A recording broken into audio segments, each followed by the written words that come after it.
Hi, today I want to talk about leaky gut. We'll have a look at what it is, how it can affect your overall health, how you can find out if you have it, and what you can do to heal the lining of your gut. So if you think leaky gut is contributing to your symptoms, stay tuned. I am Evelyn. I am a certified functional nutrition and lifestyle practitioner, and I live in the Findhorn community in the northeast of Scotland. I love educating people around their gut health and their health in a down-to-earth way. Please give this video a like and subscribe if you like it. I post new videos every other week.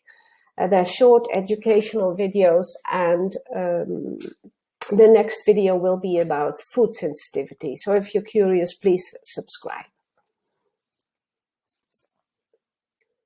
So if we're talking about leaky gut, we're talking mainly about the small intestine, that's this bit. So just to be clear, you eat, you chew, you mix your food with saliva, then it starts breaking down already, especially the carbohydrates. It glides down your esophagus, it gets into your stomach. There, your body adds stomach acid and some enzymes. It's broken down further with the enzymes from the pancreas and the bile, and then it ends up in the small intestine. And the small intestine is where most of our food gets further broken down and absorbed. So anything you eat that is in your gut is like a hollow pipe. What you eat is in there, but it's not really in your body just yet. So it needs to be absorbed and go into your bloodstream so it can be transported to your cells to use it. So that absorption bit is really important. So the small intestine, I'm not sure why they call it small, because it has a huge surface area, about 400 square meters. I think that's the same as a tennis court. And 40% of the energy we make in our cells goes to the small intestine. As I said, it's what happens there is further breaking down of your food and then absorbing it. Now, between what is in your small intestine, so still not in you, and the absorption into your bloodstream, there's only one cell layer thick between that. And that cell layer, I always imagine it as cells like soldiers standing on a wall, shoulder to shoulder, deciding what can go through and what cannot. So that one cell layer is really important as a gatekeeper, because you don't want things to enter into your bloodstream that are not what they should be. So here's a close-up from a part of the small intestines, where you can see here the first part. And when you magnify that, you see that the wall of the small intestine exists of small finger-like projections, like shags on a rug. And on those shags, you see that one cell layer thick that separates what's in the gut, which would be here, and what's in your body, this is the bloodstream. So here you have, so if you're going back to, one of these cells, or just a few of these cells, you see here what they look like. So these cells are standing next to each other like the soldiers on the wall I just mentioned, and they're sort of bound together, but by what they call tight junctions. Now, certain processes in the body, and I will expand on what they are, can loosen those tight junctions and cause a bit of inflammation. And that means that the cells change shape a bit, and also that they're not standing so close together anymore. And what can happen then is that food particles that are too big to go through normally can go into the bloodstream, as well as viruses, toxins, other microorganisms like bacteria. And that's not the idea.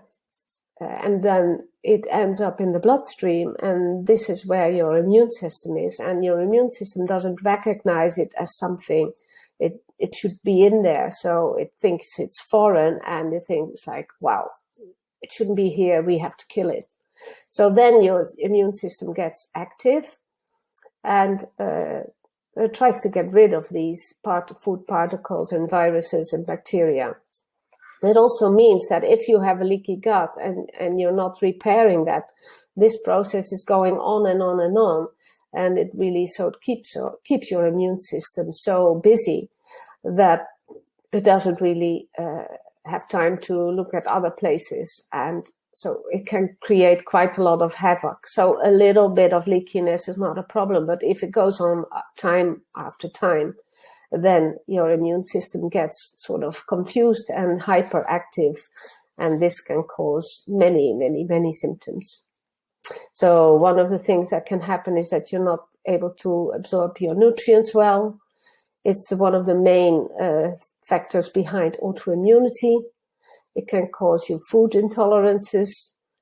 The barrier in the gut, like this cell layer is a barrier, and if there's a breach there can be other barriers that are also breached, like the blood-brain barrier, which can cause things like brain fog and brain tiredness and all kinds of neurological symptoms. And it can also cause systemic inflammation, which means which you all often feel like things like pain in different places, pain in your muscles, pain in your joints, etc. So how do you know you could have it? Well, one pointer is, and I need to be careful here because this is not 1 + 1 = 2. These are some factors that can play into it. So you can have an autoimmune disease that you're not able to manage. So it's flaring up all the time. You have no idea where it's going. So that could be a pointer towards leaky gut. Another pointer could be that you have food sensitivities and they're not getting better, but they're getting worse. So you start reacting to one food and then another one and then another one. And in the end, you can't eat anything because you're sensitive to everything. You could do a food sensitivity test. You can find those online or order through me. If that test comes back with a long list of things you're sensitive to, that's probably also a pointer. And then I often do stool tests with people, and that especially the ones that also measure zonulin, and zonulin is a protein that is involved in that loosening of the tight junctions I showed you earlier. And there's another test you can do, which is an intestinal permeability and absorption test, which is a clear one. It uses 5 different sugars and looks at the results. That's also a possibility.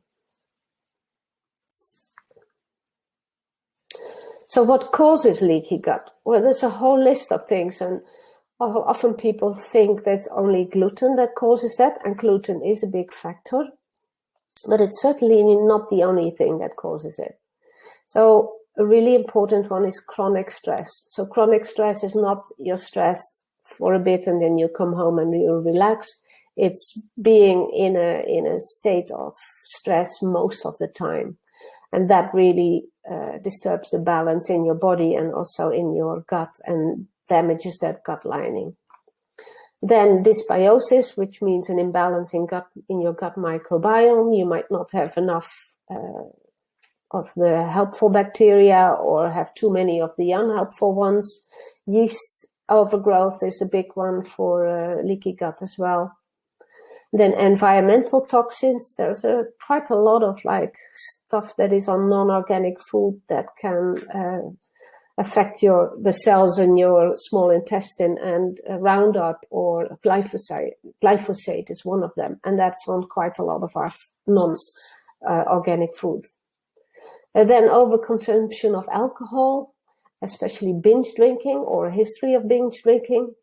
Poor diets, so that's a diet that doesn't have a lot of nutrients, doesn't have a lot of fiber, and there's a lot of extra added stuff like additives. Emulsifiers, they are present in many processed foods. And what emulsifiers are, compounds that make fat and water go together. And as the wall of the cells is mainly fat, that really affects the integrity of those cells. As I said, gluten, really important. If I see people with leaky gut, the first thing I do is help them to eliminate gluten and also dairy. And then there's quite a few medications that affect the gut lining as well. Proton pump inhibitors, like that's the medication like omeprazole, that are for stomach acid, reflux. Oral contraceptives, like longer use of the pill, can do this. NSAID, which is your non-steroidal and anti-inflammatories and painkillers, and also steroids.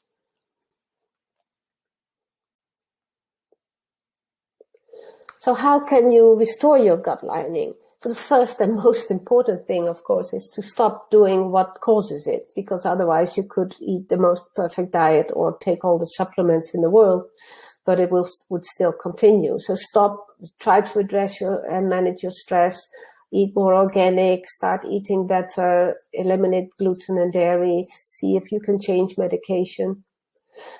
And then support digestion north to south, which means north would be your mouth and south would be the other end. So it really starts with chewing well, eating when you're relaxed, using digestive enzymes if needed to support digestion, so things are broken down well and don't end up undigested in the small intestine and create havoc there. Some foods that can be really helpful. One is bone broth. Another one is eating quite a lot of vegetables, and also different vegetables, so a variety, because that leads to a good balance in the microbiome, which is helpful. Probiotic foods like yogurt, kefir, sauerkraut, kimchi, those kind of pickles. Some soothing foods can be really helpful. Thinking licorice tea, but be careful if you have high blood pressure. Slippery elm, marshmallow tea, linseed tea is helpful, and aloe vera. And it's also important not to eat things you know you are reactive or sensitive to. I see this a lot. People know they don't do well with certain food, but they like it so much and then they eat it, and that can cause more symptoms. And then supplements, again, leaky gut is not caused by a deficiency, so you have to address the root cause, so that list that I mentioned before. But there are some supplements that can support. One is to take short-chain fatty acids like butyrate. I use that quite a lot in my practice. Another one is L-glutamine that helps to repair the lining.